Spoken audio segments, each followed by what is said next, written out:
Hello, this is our final project for microcomputer systems. We decided to do a 3D printed robot arm that was controlled by the Dragon Board 12 Plus microcontroller. We programmed the board in C so that we could use the keypad and the LCD screen as far as controlling the arm. On the keypad, 1, 2, 3 control the gripper, which is ideally the hand of the arm. 4, 5, and 6 control the elbow of the arm. 7, 8, and 9 control the shoulder, and then star, 0, and pound control the base.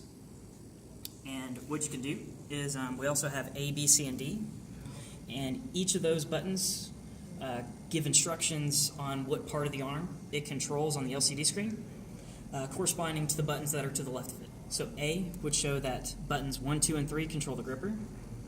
B shows that 4, 5, and 6 control the elbow. C shows that 7, 8, and 9 control the shoulder. And D shows that star, 0, and pound control the base. All right, and now we will move this eraser. We're just going to move it over to the side using the arm.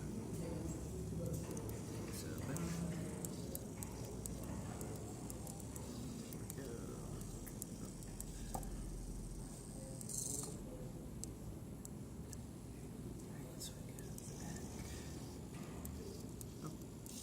base, slowly put it down, open it, put it right back up. And there you have it. The way that the arm itself works is that it has 5 servo motors. The gripper is controlled by a micro servo motor, which is controlled by port P1 on the microcontroller.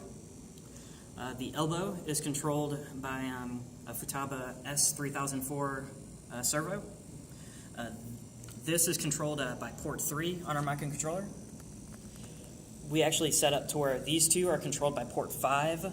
We use the same signal to control both at the same time since they would be moving at the same way. And we use true servos to get a little bit extra torque since most of the weight from picking up anything is going to be coming from this base. And lastly, we used port 7 to control the servo here on the base.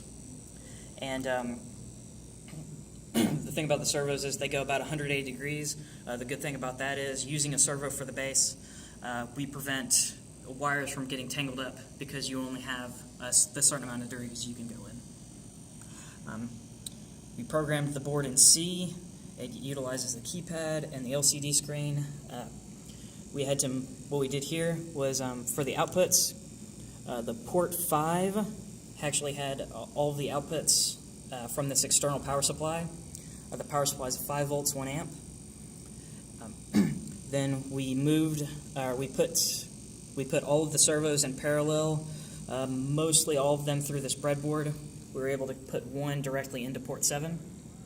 And then, again, port 1 controls the gripper itself, and then port 3 right here is what's wired to the elbow of the arm.